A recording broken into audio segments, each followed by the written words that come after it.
कनि पुनः सद्धर्म संस्थापको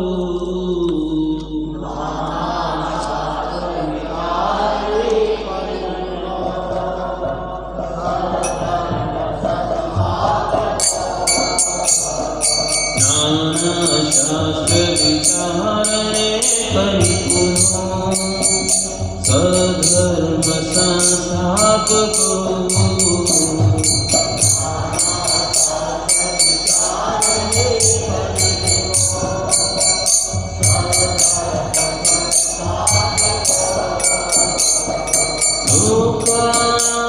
लोकाहितकारणो त्रिभुवने मान्यं शरण्याय करो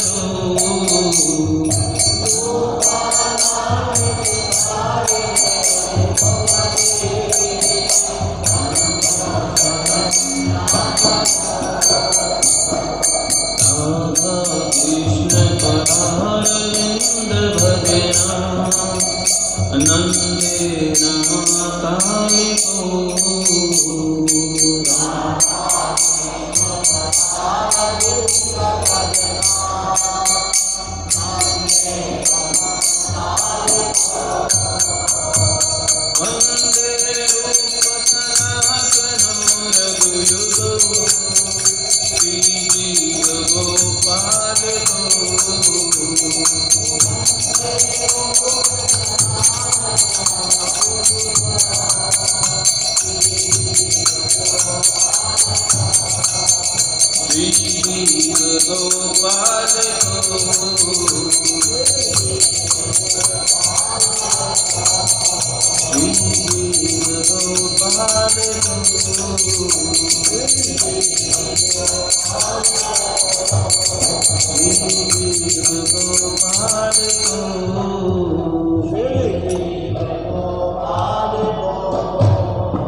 मैं श्री सनातन गोस्वामी, श्री रूप गोस्वामी, श्रीनाथ भट्ट गोस्वामी, श्रीनाथ दास गोस्वामी, श्री जीव गोस्वामी तथा श्री गोपाल भट्ट गोस्वामी, इन छह गोस्वामी को सादर नमस्कार करता हूँ, जो समस्त मानवों के लाभार्थ सनातन धर्म की स्थापना करने के उद्देश्य से समस्त शास्त्रों का आलोचनात्मक अध्ययन करने में परम निपुण है।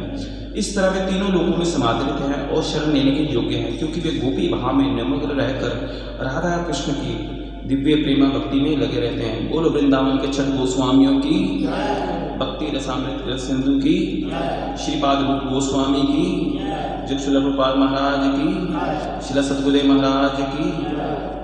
तो अध्याय का शीर्षक है, भक्ति रसामृत सिंधु ग्रंथ का अध्याय का शीर्षक है रागानुगा भक्ति। चैतन्य चरितामृत के लेखक कविराज कृष्णदास ने काम वासना तथा सेवा भाव से के अंतर में कोई अंतर को इस प्रकार प्रकट किया है। काम वासना का अर्थ है अपनी निजी इंद्रियों की तृप्ति करने की इच्छा, और दिव्य इच्छा का अर्थ है भगवान की इंद्रियों की सेवा करने की इच्छा। तो भौतिक जगत में प्रेमी द्वारा अपनी प्रेमिका की इंद्रियों को तृप्त करने की इच्छा जैसी कोई वस्तु नहीं है। वस्तुतः भौतिक जगत में प्रत्येक व्यक्ति अपनी ही इंद्रियों की तृप्ति चाहता है, किंतु गोपियां थी कि वे भगवान की इंद्रियों की तृप्ति के लिए अतिरिक्त और कुछ नहीं चाहती थी। भौतिक जगत में इस तरह का कोई दृष्टांत नहीं मिलता, इसलिए वृद्धजन कभी कभी कृष्ण के प्रति गोपियों के भावात्मक प्रेम को भौतिक जगत की काम वासना जैसा वर्णन करते हैं, किंतु इसके शाब्दिक अर्थ को ग्रहण नहीं करना चाहिए। ये तो दिव्य स्थिति को समझने के प्रयास की एक विधि है। तो इस प्रकार से आज काम वासना की बात हो रही है। काम वासना क्या है? जब जीव इस भौतिक संसार में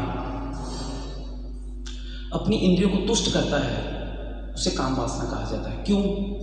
क्योंकि अगर भगवान की इंद्रियों को तुष्ट किए बिना अपनी इंद्रियों को तुष्ट करना एक काम वासना ही कहा गया है। इस संसार में सभी जो कार्य हैं वो क्या है? विकार है। इन विकारों से मुक्त होने के लिए हमें क्या करना होगा? हमें अपनी इंद्रियों को भगवान की सेवा में लगाना होगा।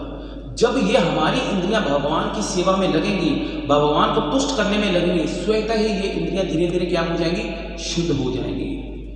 ये इंद्रियां तब शुद्ध होगी जब भगवान की निरंतर सेवा में लगेंगे। अभी मन हमारा भगवान की सेवा में नहीं लगेगा, क्योंकि हमारा उस अभी स्तर वो नहीं है। अभी क्या करना होगा, हमें अपने शरीर को पहले भगवान की सेवा में लगाना होगा। धीरे धीरे जब सेवा में हमारा शरीर लगेगा तो निश्चित रूप से हमारा मन भी धीरे धीरे भगवान की सेवा में लगना शुरू हो जाएगा। तब हमारी इंद्रियां भगवान की सेवा में लगेंगी। कहा जाता है कि जिस प्रकार से कुछ लोग अज्ञानी मूर्ख हैं जो भगवान की दिव्य भक्ति को नहीं समझते, वो भगवान का जो गोपियों का भगवान के प्रति प्रेम है उसे काम वासना की नज़र से देखते हैं। ये अज्ञानता है, ये मूर्खता है। जब तक भगवान को नहीं समझेंगे, उनके दिव्य कार्यकलापों को नहीं समझेंगे, तब तक हमें ये समझ लगने वाली नहीं है। प्रभुपाद जी कहते हैं जो संसार के लोग हैं वो केवल अटकलें लगाते हैं, उससे कुछ भी प्राप्त होने वाला नहीं है। तो हमें क्या करना होगा, हमें गुरु के माध्यम से, प्रमाणिक गुरु के माध्यम से शरण लेने से भगवान के दिव्य कार्यकलापों को समझना होगा। जब भगवान के दिव्य कार्यकलापों को समझेंगे हम, तो निश्चित रूप से भगवान के हर कार्य के बारे में हमें ज्ञान हो जाएगा कि भगवान किस प्रकार से, किस भाव से कार्य करते हैं। जिस प्रकार से गोपियों का प्रेम जो कृष्ण के प्रति है वो कैसा है। गोपी भक्त कमलिया दास दास अनुदास, तो गोपियां सबसे श्रेष्ठ है भगवान की सेवा में। गोपियों से उत्तम कोई नहीं भगवान की सेवा में। तो गोपियां जिस प्रकार से कृष्ण का चिंतन करती हैं, वो अपनी इंद्रियों को ना तुष्ट करते हुए केवल कृष्ण की इंद्रियों को तुष्ट करती हैं। ये सोचते हैं कृष्ण जब जाते हैं गांव को चराने के लिए, तब यही प्रतीक्षा करते हैं कब कृष्ण आएंगे, यही प्रतीक्षा में रहती है, ये चिंतन में रहती हैं। चपाती बनाते बनाते ये सोचती हैं कृष्ण ने प्रसाद पाया होगा कि नहीं पाया होगा। दूध उफने लगता है तो सोचती हैं कि कृष्ण ने दूध पिया होगा कि नहीं पिया होगा। इस प्रकार से जब ये गोपियों का भाव इस प्रकार से है, लेकिन हमारा भाव उस प्रकार से नहीं है। हमारा भाव किस प्रकार से है, संसार का चिंतन है, परिवार का चिंतन है, पत्नी का चिंतन है। तो इस प्रकार से हमारा भाव इस प्रकार से है। तो ये जो हमारी इच्छाएं हैं, जिस प्रकार से इसमें बताया गया है कि एक व्यक्ति, एक प्रेमी अपनी प्रेमिका के ही इंद्रियों को तुष्ट करता है, उसको केवल प्रेमिका के सिवाय कुछ नहीं दिखता। इस प्रकार से, तो इस प्रकार से गोपियों का भाव है, गोपियों को केवल कृष्ण भगवान के अलावा कोई नहीं दिखता। इस प्रकार से तो यहाँ पर यह बात हो रही है कि यहाँ पर अगर हम सदैव पूरा जीवन अपनी ही इंद्रियों को तुष्ट करते रहेंगे तो हम भगवान की कभी भी भक्ति नहीं कर पाएंगे, भक्ति कभी नहीं प्राप्त हो पाएगी। और ये जन्म मृत्यु के चक्कर से हम कभी भी छूट नहीं पाएंगे और कर्म बंधन के चक्कर में और बनते चले जाएंगे। ये जीवन मृत्यु का चक्र है, उसमें और बनते चले जाएंगे। हमें अपने सकाम कर्मों को त्याग कर निष्काम कर्मों की ओर चलना है। भगवान की बिना किसी कामना के, किसी इच्छा के भक्ति करनी है। और क्या करना है उसकी, भगवान श्री कृष्ण की हमें क्या करना है, सेवा करना है। अन्य तो रूप गोस्वामी में जाते हैं, अन्य अभिलाषता शून्यम ज्ञान कर्मदा नावर्तम अनुकूलेन कृष्ण अनुशीलनम भक्ति उत्तमा। तभी हमारी भक्ति बढ़ेगी जब हम कृष्ण भगवान के प्रति अनुकूल भक्ति करेंगे, ना कि प्रतिकूल। जो सब वस्तुएं प्रतिकूल है उनको त्यागेंगे, अनुकूल भक्ति करेंगे। इस प्रकार से बोलो भक्ति रसामृत